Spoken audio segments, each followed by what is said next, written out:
नमो बुद्धाय, जय भीम, जय भारत। मित्रों, यह घटना बुद्ध के जीवन की सच्ची ऐतिहासिक घटना नहीं है, बल्कि लोक कथा है यानी दंत कथा है। लेकिन इस कथा का उद्देश्य बेहद गहरा है। यह सिखाती है कि जैसे बुद्ध ने नदी पार कराई, वैसे ही उनका धम्म और उपदेश हमें जीवन की समस्याओं और दुख सागर से पार करा ले जाएगी। लेकिन बुद्ध से जुड़ी कई जातक कथाएं हैं या प्रेरणादायी कहानियां हैं, उनमें से ये एक है। आज मैं आपको एक ऐसी कहानी सुनाने जा रहा हूं जो भले ही ऐतिहासिक रूप से सिद्ध न हो, लेकिन उसमें जीवन को बदलने वाली गहरी प्रेरणा छिपी है। ये कहानी भगवान बुद्ध और एक साधारण स्त्री की है। ये केवल नदी पार करने की कहानी नहीं है, बल्कि ये जीवन के बहुसागर से पार होने का संदेश देती है। तो कहानी ऐसी है, बहुत समय पहले जब भगवान बुद्ध अपने शिष्यों के साथ गांव गांव भ्रमण करते हुए धम्म का उपदेश दे रहे थे, तब एक दिन उन्हें एक बड़ी नदी पार करनी थी। नदी का पानी तेज बह रहा था, लहरें उफान पर थी। बुद्ध के साथ उनका प्रिय शिष्य भी था। दोनों शांति और धैर्य से नदी में उतरे और धीरे धीरे पार करने लगे। उसी समय किनारे पर खड़ी एक महिला ने उन्हें देखा। वो घबराई हुई थी। उसके चेहरे पर डर और असहायता साफ झलक रही थी।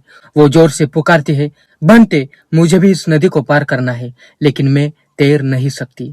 कृपा करके मुझे भी अपने साथ पार करा दीजिए।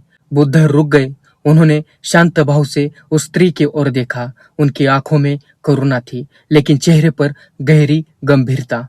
वे मुस्कुराए और बोले, बहन, क्या तुम विश्वास करती हो कि मैं तुम्हें सुरक्षित पार करा सकता हूँ? स्त्री ने रोते हुए कहा, बनते, मैं अपना जीवन आपको सौंपती हूँ। मुझे भरोसा है, अगर आप साथ होंगे तो मुझे कोई भय नहीं होगा।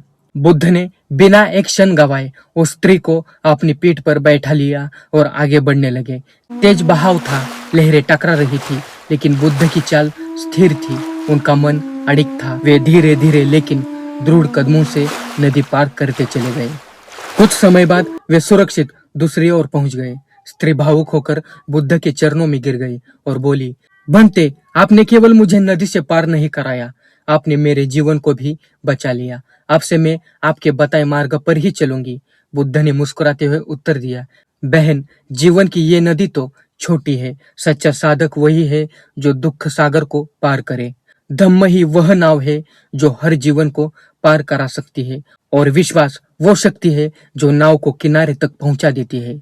मित्रों, यह कथा केवल एक साधारण नदी पार करने की घटना नहीं है।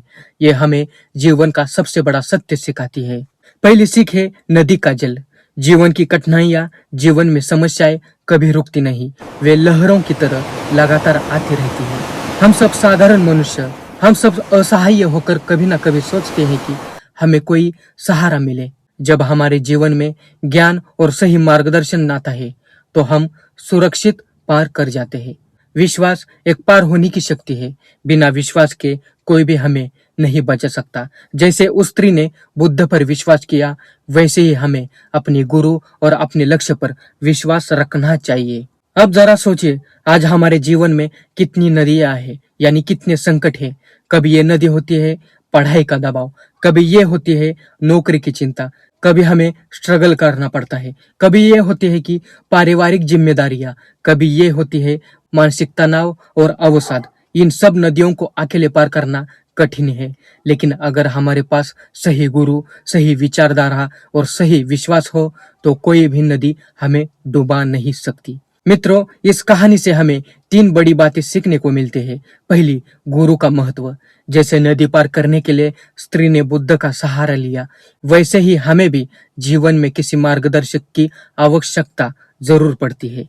दूसरी सीख मिलती है कि विश्वास की शक्ति। अगर वो स्त्री संदेह करती तो शायद कभी नदी पार न कर पाती। विश्वास हमें कठिनाई से निकालता है। तीसरी सीख है सेवा और करुणा। बुद्ध ने बिना भेदभाव के उस स्त्री की मदद की। हमें भी अपने जीवन में दूसरों के लिए करुणा रखनी चाहिए। मित्रों, ये कहानी केवल बुद्ध और नदी की नहीं है, ये हमारी और आपकी कहानी है। हर दिन हम किसी न किसी नदी को पार कराते हैं, यानी संकट में पड़ते हैं, और हर दिन हमें किसी न किसी बुद्ध की आवश्यकता होती है। कभी वो बुद्ध हमारा शिक्षक होता है, कभी माता पिता, कभी दोस्त, और कभी हमारी अपनी आंतरिक शक्ति। याद रखिए, जीवन का भवसागर तभी पार होगा जब हम विश्वास, धैर्य और करुणा के साथ आगे बढ़ेंगे। मित्रों, वीडियो कैसा लगा कमेंट करके जरूर बताना। चैनल को अभी तक सब्सक्राइब नहीं किया है तो जरूर सब्सक्राइब करें। अगर आपको मेरा ये काम पसंद आता हो तो ज्वाइन और थैंक्स फीचर्स के जरिए आप मेरे काम को सराह सकते हो। चलो मिलते अगले वीडियो में। जय भीम।